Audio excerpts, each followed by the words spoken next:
The competition side of this is second to none. You will literally have your life absolutely changed.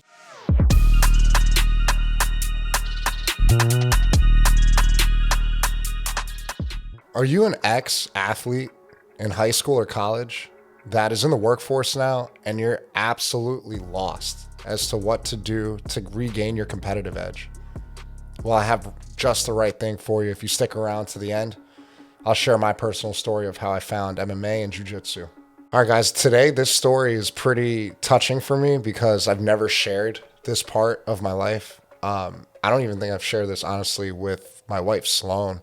And the only reason why I'm sharing this is because I feel like it's raw, it's real, and a lot of people can connect to it that have given their all into sports and athletics.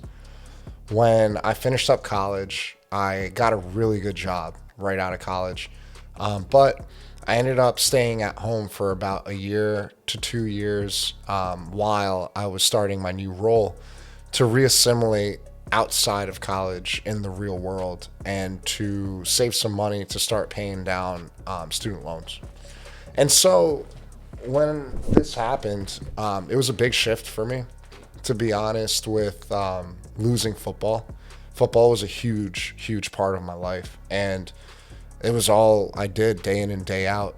If you're a football player in high school, you knew what two-a-days was like.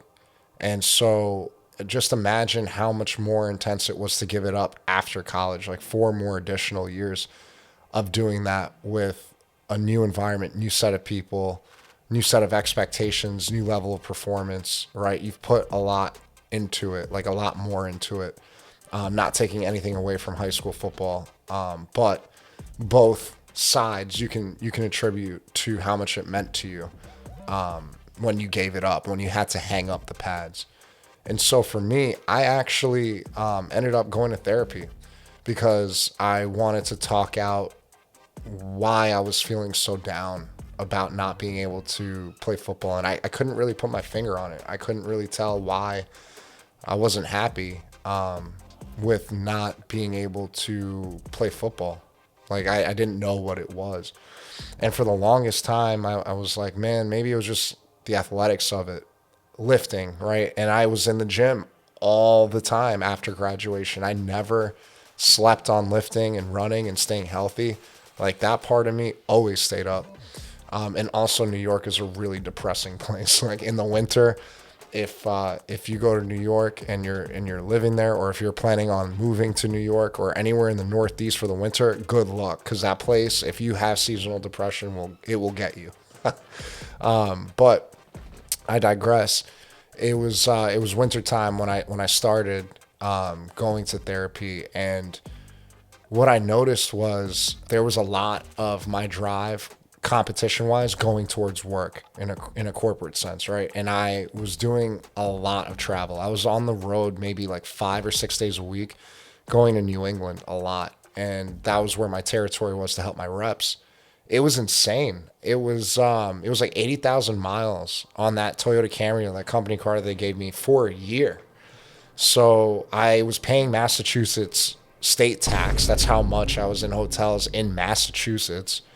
And I was staying in Maine a lot too, guys. So just imagine like the headspace I was in to transfer that energy. It's almost like a working dog, like a Belgian Malinois that was like trying to find something to do or offload all that excess energy that I had for football. That's how I could really equate what I was feeling at that time. And so, cue therapy and what the therapist was telling me, basically to try to divide my personal time from work so that I had a clear divide, which was great advice. I still use it to this day, right? Like after 5 o'clock, I'll shut my phone off and I'll put it aside. And so luckily I'm in a position right now, maybe that'll change in the future, where I don't have to look at my phone after hours because we're not an on-call medical sales job.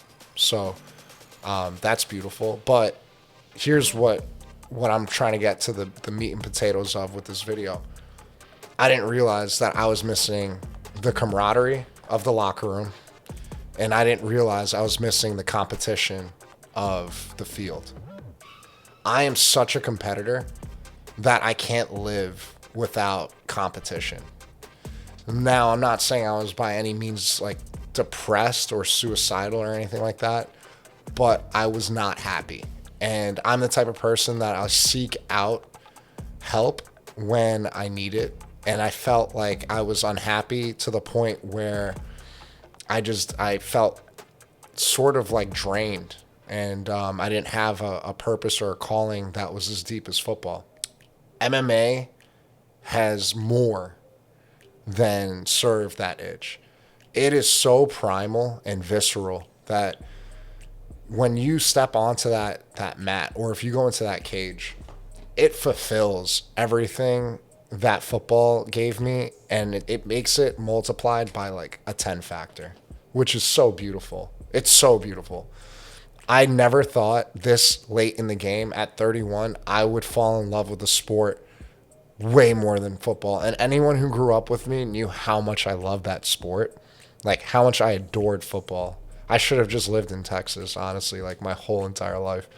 But I remember like being younger and thinking like, all right, I have spurts and bouts of being good at football. Like my passion was football, but my talent, I was decent at it. I wasn't like a D1 caliber player, right? And so I think back, being honest with myself, like, was it a waste of time? Certainly not. I learned a lot of valuable life lessons. I met a lot of great people, and I faced a ton of adversity in that sport, and learned who I was early on as a man because of football, because it put me in very interesting positions as a teammate and as a player, when coaches wanted certain things or depth charts started creeping up and I wasn't starting in certain parts of my life, right?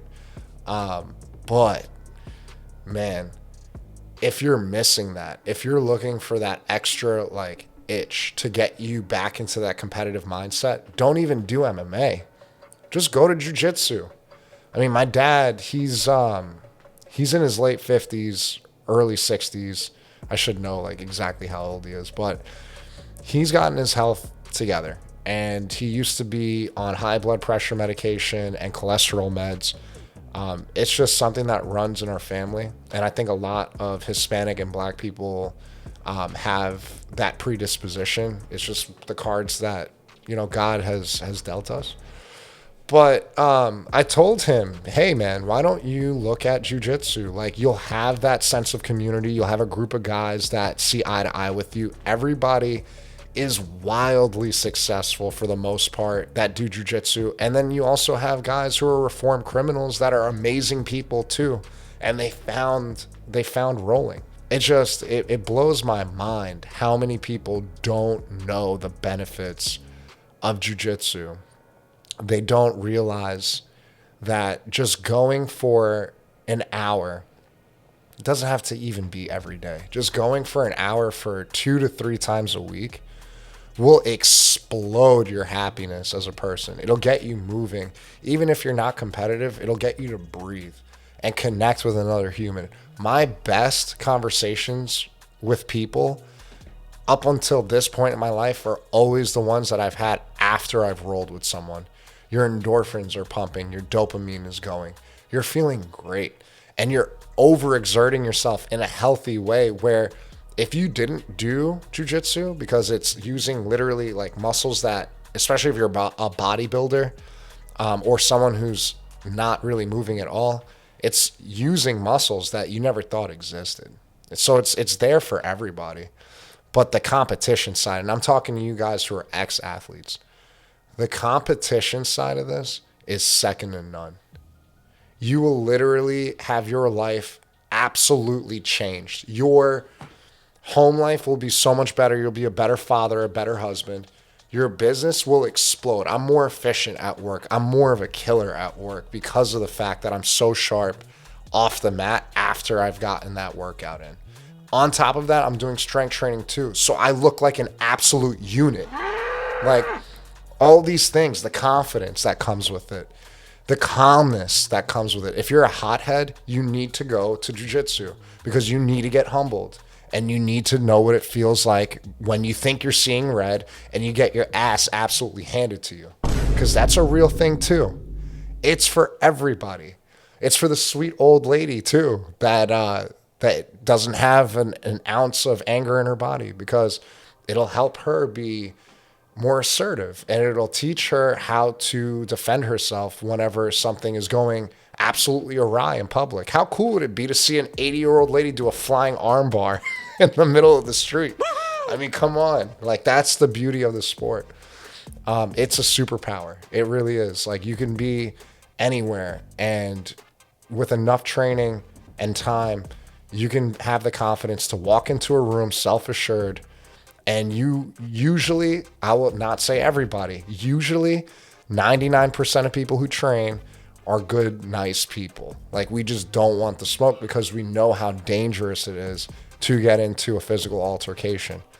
And so the only time you'll see people like us step up is if someone's being injured that is someone who's like a child, an elderly person, or a woman, right? Like, that's the times that I would never hesitate in public to step up to like help somebody. But when it comes to me and myself and like, I'm not putting myself in harm's way, because you don't know who's got a gun or a knife. But, you know, that's the type of stature that jiu-jitsu gives you, and it really reinvigorates your competitive side. I just participated in an IBJJF tournament alongside with the Smokers, which are basically like scrimmage style fights without 4-ounce gloves. They're like 8-ounce gloves. And I've never felt more alive in my life. Like, again, I'm not saying to go and do MMA. Like, that's for people who are like extreme adrenaline junkies like me. But jiu-jitsu will more than satisfy that itch, and you won't get hit in the face. Like, it's basically like wrestling, but with submissions. It's awesome. You guys should totally look into it.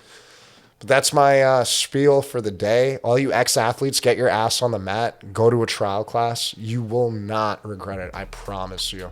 And come back and tell me in the comments how it's changed your life. I can't wait to hear the stories and the souls that I've touched through this video. Go ahead, guys, and hit the like and subscribe button. I really appreciate you being here.